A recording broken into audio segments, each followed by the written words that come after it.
I would like to invite over from JSW Infrastructure, Dr. Suresh Kumar, VP HR and ex-CHRO, and Mr. Karan Gandhi, VP HR. Can we have you both on the stage and give them a round of applause as they come over? Thank you. Very well curated panel and moderated by Radhakrishnan sir, almost touching many aspects of learning as a process and the experience. In fact, the AI last one really bowled me out. I started, recently I watched a video and then the virtual ones, the videos coming up and things like that. AI is becoming something like a godlike technology. One day, my own brain, as she had said, Ruchita had said, my brain will be cloned and that is starting acting as me. Well, I just said a little bit about probably what I also belong to the same industry. He's my colleague, Mr. Karan Gandhi. I'm Suresh. So the context of this particular thing, I would not like to call it as a case study. Last 3 or 4 years of experimentation in the space of L&D. The organization had a very big shift in the 2 years of COVID period, which means 2021, 22. JSW as a group, you all may be knowing more by steel and perhaps energy, the power generation and cement, the infrastructure. Just come. So those kind of hardcore things, and infrastructure happens to be a service industry. The name is a little misnomer in terms of this thing. It's into maritime related infrastructure, which means not a competitor, but in the same space as the Port of Singapore Authority, PSA. And yes, a lot of space is there. We can always function. And the thing was that 2021, 22, until that time, the organization got formed in 2002. It was primarily as a kind of a backyard player of the whole of JSW Group, meaning whereby 95% of the cargo handling was for the internal customers, for JSW Group of companies. Now came November 2020. We were primarily more a port player. Then we started acquiring terminals and also constructing terminals for in the space of all the government ports, major ports. So in those major ports, we started making terminals as well as acquiring terminals. So this meant that there was shift in the whole game, meaning thereby not only a JSW which are taken for granted kind of customer, we have to have a big share in the market. How do we retain the customer base? One is of the acquired entities, and how is the new projects which you are making it as terminals? How are you going to build the capabilities of people? How is the leadership and the middle managers mindset going to change? That was which I want to showcase here. What is that we did in the space of 3-4 years, and how have we gone about it? So this was one. We thought first, luckily, like last, I think Mr. Siddesh said, learning is cost is no longer to be thought of. And fortunately nowadays, most of the CEOs and CXOs don't think it so. The only thing probably perhaps in my experience is that how are you going to balance the time that you are going to take people away from training? That is what people think of. First of all, is it going to add value? If it is adding value, how are you going to compensate for the time lost? Or how is it that the game will still go on with their absence and those people are there, going there for training? So we had designed a program called Reboot Now. So basically this program was spaced out in 2 years. So primarily what happened, as I told you, internal customers to external customers. As I speak to you today, we have about 50% external customers from 95-5 ratio, which means 5% was external customers. Today we have 48% external customers. So mind shift requires a big thing. And then we also knew that we are going to go for a public offer, IPO. So how do you bring in that trade? So the thing was first discussed with the CEO, Mr. Arun Meshri, at that time. And then subsequently, we had a discussion of 2 rounds in 2 executive council meetings. What is that we are going to do? What is the kind of behaviors we need to build? How is the vision going to be built for this kind of a change? What are the kind of manpowers also that we will be needing? So with that, we had made this program reboot now, consisting of 25 senior level people. So which was done first lot being April 22 and the second in July 2023. With the help of Madam Ms. Bhavna Jain, we have done this program into two parts and really shaped the people to prepare for the IPO as well as prepare the sales and marketing team. We started forming customer sales department in every place, every terminals, and also within the existing ports, how do you form these new places? So this was done through that, and subsequently we also had one important thing, that one that is now that we have gone for 2 years, that is in the strategy meet with the board of directors, think of making some kind of a potential or competencies which will be required as called as success factors for selecting the next level of leaders.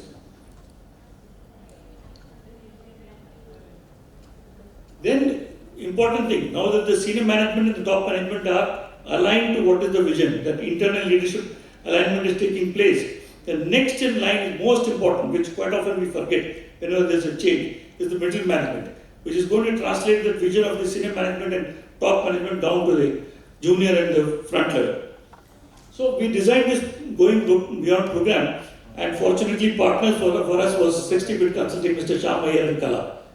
So they were very, in fact, what the main thing that we did, generally what we do is, we generally like to have some champions, make some champions or do select few. But here we thought, no, it will not be that. We will cover everybody from the level of senior manager to GM. Whoever is up, below the AVP level, Associate Vice President level, each one of them will cover, going by a combing approach.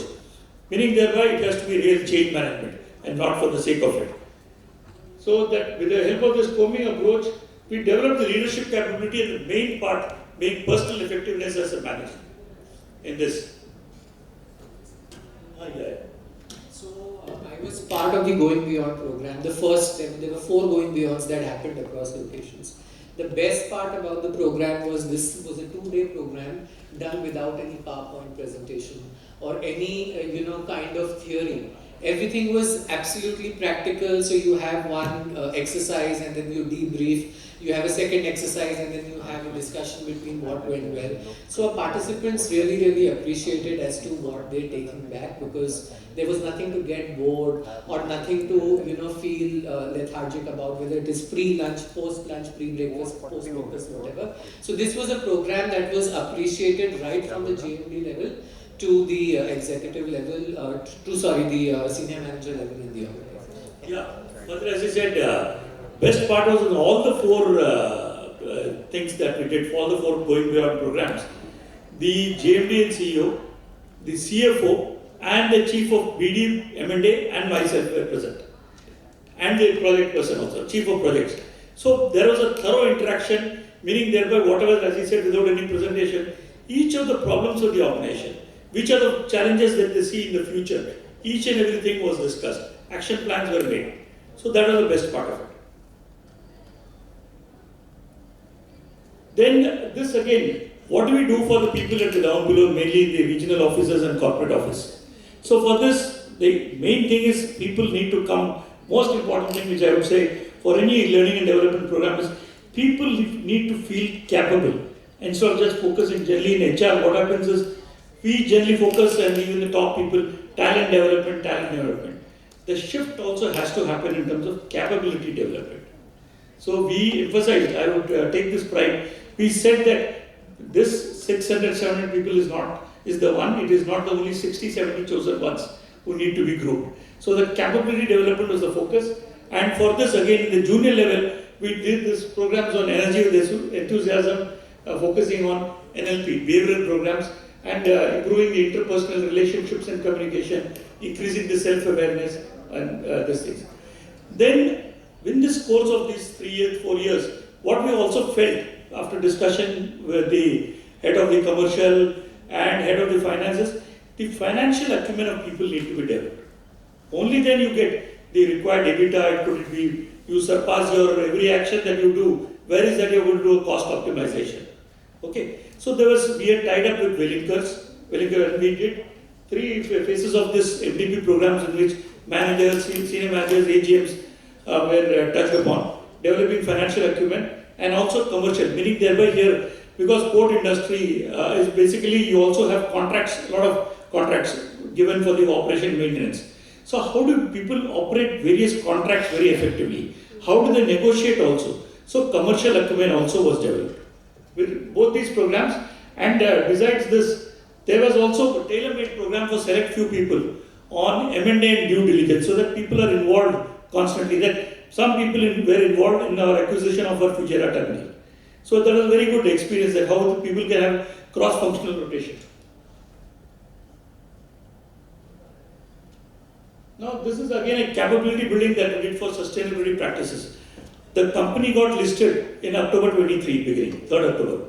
So came the reporting requirements, such as BRSR report, integrated reports you need to come out with, and what are the various things. First year, yes, we definitely had a big challenge, but thereafter now it has become now formatted. However, we are also thinking of making in-house program, software-based platform for it, how to capture it. So these things, people were, all the locations were covered more or less, and people were taken through a half a day or a 1 day program, including human rights. And for human rights, we trained all the security personnel who are there on the contract roles. These are some of the well-being initiatives that we did for the ladies, including the contract workers. And so it was medical. So for example, the breast cancer awareness. What is the various challenges they have? What are the kind of impacts that could be? What medical support in case you find something odd? So those things were touched upon. Then this was another very important thing that we did with the help of the safety department, ergonomics. So many places people are sitting, the given time is of course 8 hours or 9 hours, but people do stretch, particularly when the vessels come or the vessels are to be discharged at a given time. So when they go back and start preparing notes, the workplace has to be very ergonomically attractive, friendly. So that is why these programs were done, and also we had covered in these programs all levels of people, meaning thereby the non-managerial staff, and in these fitness programs even the associates. Associates have been the contract labor. Then this is one thing we did on a differently for the technical programs, because there are not many government port operators and thereby very many agencies which are imparting technical and functional trainings. So what we did was we developed the internal trainers. Those who are there, the senior manager and there and spent about 8 to 10 years in the organization, either in JSW or Adani ports or coming from some other JM Bakshi or whatever. So develop them as internal trainers. And what is that you require? Apart from your subject knowledge, how do you communicate? How do you communicate with confidence? Those things we started developing with the help of in all locations or clubbing 2 or 3 locations, so that experience can also be shared. This is again for the people who are being recruited as GETs, Graduate Engineer Trainees, Diploma Engineer Trainees. Very well designed induction programs, even those with less than 5 years programs. So a 15-day program in which all the modules, and in the latest one, in the one of 25-26, we have also included generative AI in that. Of course, the thing is, as I said, how do you develop the context for that? That will be a challenge that going back, that will be for the next year. So, but these induction programs, well curated, touching upon each and every facet of the functioning of the port has been designed. And besides that, what we also introduced was steel industry exposure, because some of the ports like our Jaigarh and Dharamtar port, which are in Maharashtra, are near either a steel plant or energy plant. So there is a manufacturing industry which has a well laid out processes, a 1-day trip of that. So that at that young level itself, that minds start getting clear. So again, for this now, right now, as I speak to you, we have about 4 projects. 4 projects, both on the eastern coast too, and 2 on the western coast. So for in-house, and of course we have recruited people also. We had foreseen this, that in case tomorrow we bid for projects, we get it, how do we develop the project management capabilities? So we had done a PMP. There was a lot of resistance from people in this, particularly those who were underway, because we told you have to pass the examination in 3 attempts. PMP is a very tough examination. Else, whatever the fees the organization is incurring on this will be taken. But nonetheless, support was given to them. With the help of few people who had passed, they themselves became the coach for others. So this project management training was done. Then certain technical refresher programs are like on the pneumatic hydraulic stair, stacker reclaimers, or in the crane operations, all those was there. And now the challenge for us before us is how do we also bring up the standards of our contract agencies labor, the workforce of that. These are some of the mandatory compliance trainings, like the SEBI insider training post our IPO. So this we have done again like a commingling wherein we are making people sign whether they have attended and taking a test that whether they have understood that or not, securing a 60% in the end of the 1 hour session. So insider trading, similarly on the ESI matters, this is even including for the contract labor, then POSH awareness and the IC internal committees capability building. So that has again been done. And each of them, generally our intent has been that it has to be capability driven, not talent driven, and it has to cover as many people as possible. Recently, in October 24, JSW Infrastructure from a maritime related infrastructure, which was only to ports and terminals, ventured into the space of logistics. And now the aim is to, objective or vision is to be end-to-end logistics solutions provider. So this again, fortunately, we had met with quite a few agencies and we knew the challenges. How do we, there was this, whenever there's a change, and even now we are still going through that, there's a lot of apprehensions in the minds of people, whether people will lose job, what will be the different cultures of working, what is the right way, whether, and then there is also, this was a promoter-driven company, highly, this was not a corporate. So how do you bring them into that fold of working in a corporate? So this was a 2-day well-curated program in February 25. October 24 we had taken in a span of 5 months, we had done a 2-day program, including all the AGM and above people, all the assistant general manager and above people, who are generally HODs or the 2 or 3 function heads and the terminal in charges, we had made them. And this program was very well taken and we could see the behavioral change, the fear in them. And today, when we took over, the logistics was making loss. Today it is contributing a lot to the EBITDA and to the revenue. It is touching nearly 1/3 of the whole revenue in the EBITDA. So this is all some of the elementary things that we did. Thank you.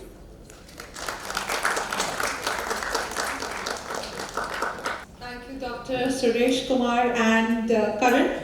Can we have them give them a round of applause for the wonderful session that they have just shared with us?